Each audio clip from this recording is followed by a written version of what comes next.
Welcome to this edition of Trading Bits and Bytes. I'm Susan Littlefield. Lots of things happening in the markets this past week. Of course, we did get some early notification talk of MFP, and as the week went on, we did get a little bit more concrete information, so we'll find out more about that. The weather's looking not too bad. I know many folks enjoying this cooler temperatures we've had. How's that going to affect this crop, and is the market even paying attention? We get all those details coming from Aaron Bertels. He's here with Crossroads Marketing. Thanks so much for coming in. And absolutely. Let's first talk weather, because last week it was miserably hot. Corn, I think, grew inches an hour. It was good for pollination, but cooler temperatures, markets even care. Yeah, last time we were here was right before the heat wave. The last time I was here was right before the heat wave. So we talked about that and expected that it would get some positive momentum going, and it did for a short time. And that extended forecast, though, just didn't hold up. And as we can see right now with the way temperatures are today, they were right. Just not enough pressure on the marketplace to keep things going, get them through the highs that we saw, just got us back there. So we've been in this range-bound atmosphere since then. And right now the weather doesn't look threatening as you go out a couple weeks, and nobody has a lot of faith in the forecast past that point because it hasn't held up very well to today. So we'll see. We'll see what comes. Most of this trading is still off of the past event that we had, which was the fact that we couldn't get the crop in the ground. Since then, we haven't really had what you would call significant challenges for the majority of the Midwest. Certain places have had their issues, like you said, Wisconsin and stuff earlier when we were talking, obviously heavy storms there, but for the majority of places, you've seen pretty ideal weather since all this took place. Pretty important to look outside of our window, though, and look beyond to other states as to how those crops might be growing? Oh, huge for Nebraska. Nebraska is the best rated state right now. Between Nebraska and North Dakota, you're seeing some really good crops, and this weather did nothing but probably help Nebraska, or at least that heat that we had come through did nothing but help to just kind of get things going, get some more heat units in there.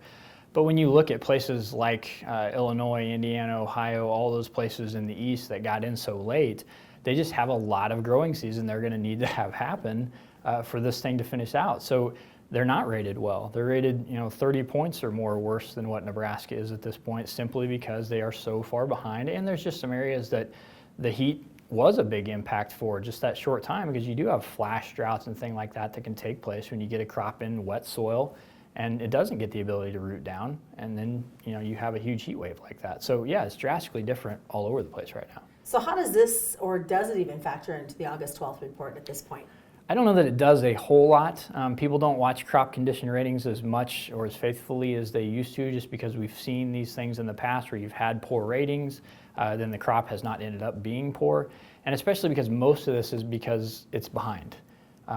If you have a long extended growing season, which you'd need a long one, then the chances of that crop making it are decent, right? So that's what's going to be a factor. In August, we're not going to know a lot about that. I just think this is going to be a struggle from a yield standpoint in this report, because what do we really know in August that we didn't know a month ago about a crop? They're not going to go out and walk it. It's not that type of report. So it's really going to be more about acres coming up here, and the fact that we are redoing some of those acreage numbers to see if there's more preventative planting stuff that needs to come out. Well, we saw the early conversation on Tuesday from the Ag Secretary about MFP, talking about that $15 per acre. Got everybody excited. Yeah. And then later in the week, we got a little bit more concrete information. A little bit. I mean, you at least know the range of when you're going to get your first payment. Who's qualifying for that first payment. $15 an acre, you need to have had prevent plant, but you needed to put in some type of a cover crop. The good news is, if you haven't done that yet, you still have some time to put in that cover crop. It's August the 1st is the deadline to do that, to at least get something in there to get that $15 an acre. But you have a huge range of payments here. You're talking $15 to $150 an acre, depending on what county you are, if you got your crop in, what kind of crop you got in. All of those things are going to be a factor.